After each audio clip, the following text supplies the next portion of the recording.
பிரியமானவர்களே, இயேசு கிறிஸ்துவின் நாமத்தில் உங்களுக்கு என் அன்பின் வாழ்த்துக்கள்.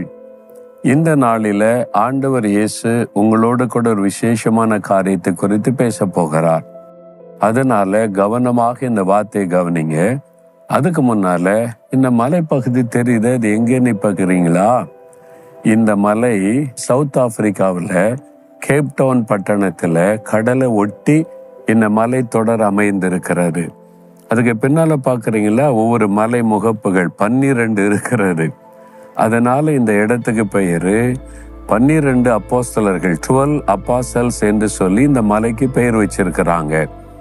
அதாவது இயேசு கிறிஸ்துக்கு 12 அப்போஸ்தலர்கள் சீஷரா இருந்தாங்கல்ல, அதை நினைவு கூறும்படி தான் இந்த மலை பிரதேசத்திற்கு 12 அப்போஸ்தலர்கள் அப்படின்னு பேர் வச்சிருக்கிறாங்க. எனக்கு அன்பானவர்கள், இந்த இடத்துல இருந்து பார்த்தா ரொம்ப அழகு. ஒரு இந்த பக்கம் கடலை ஒட்டி இந்த மலைப்பகுதி ரொம்ப அழகாக இருக்கிறது. இந்த தேசத்துல இந்த மாதிரிலாம் பேர் வச்சிருக்காங்களா அப்படின்னு நினைக்கிறீங்களா? அதாவது இந்த சவுத் ஆப்பிரிக்கா தேசத்துல 60 மில்லியன் மக்கள் வசிக்கிறாங்க. அதுல 45 மில்லியன் மக்கள் கிறிஸ்தவர்கள். அதாவது 80% பேர் கிறிஸ்தவர்களாக இருக்கிறார்கள்.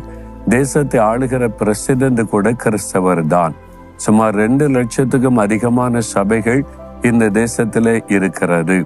அது மாதிரி இந்த தேசம் முழுவதுமே ஏராளமான ஆண்டவருடைய பிள்ளைகளை பார்க்க முடியும். இந்த மலைக்கு இந்த மாதிரி பெயர் வச்சிருக்கிறது ஆச்சரியமான காரியம் அல்ல. சரி, இப்போ ஆண்டவர் என்னோடு என்ன பேச விரும்புகிறார், அதுதானே முக்கியம். வேத புஸ்தகத்துல எரேமியா 20ஆம் அதிகாரம் 11ஆம் வசனத்துல ஒரு பக்தன் சொல்லுகிறார், கர்த்தரோ பயங்கரமான பராக்கிரமசாலியாய் என்னோடே இருக்கிறார், ஆகையால் என்னை துன்பப்படுத்துகிறவர்கள் மேற்கொள்ளாமல் இடறுவார்கள். இன்னைக்கு உங்களுடைய வாழ்க்கையில பயங்கரமான பிரச்சனை, பயங்கரமான போராட்டம், இந்த மாதிரி பயங்கரமான வியாதி வந்துட்டு இந்த மனிதர்கள் பயங்கரமா எனக்கு ஒரு இடமா யுத்தம் பண்றாங்க. வேலை செய்யற இடத்துல ஒரு ஆளு பயங்கரமா என்ன எதிர்க்கிறாரு.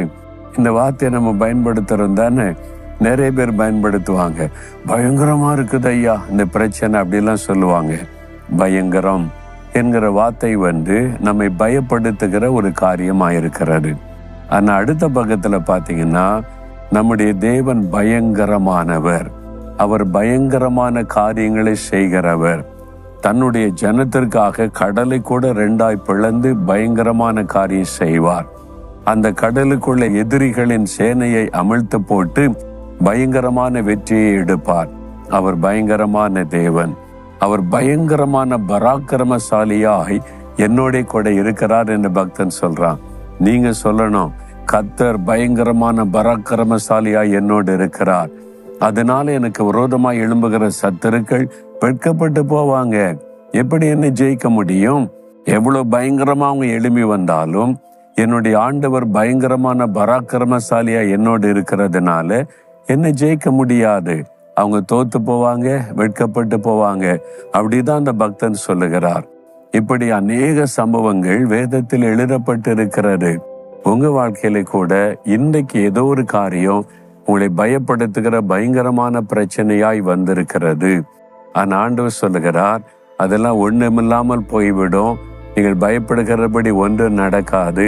அவைகளை ஒன்றுமில்லாமல் செய்கிற பயங்கரமான தேவன் உங்களோடு கூட இருக்கிறார். நீங்க அதை விசுவாசித்து, என்னுடைய ஆண்டவர் பயங்கரமான பராக்கிரமசாலியாக என்னோடு இருக்கிறார், ஆகவே என் சத்துருக்கள் என்னை மேற்கொள்ள முடியாது, இந்த பிரச்சனை என்னை மேற்கொள்ள முடியாது, இந்த வியாதி என்னை முடக்கிவிட முடியாது, இந்த பயங்கரமான தேவைகள் என்னை கலங்க பண்ண முடியாது. என்னால் என்னுடைய தேவன் பயங்கரமான காரியம் செய்கிறவர். விசுவாசிக்கிறீங்களா?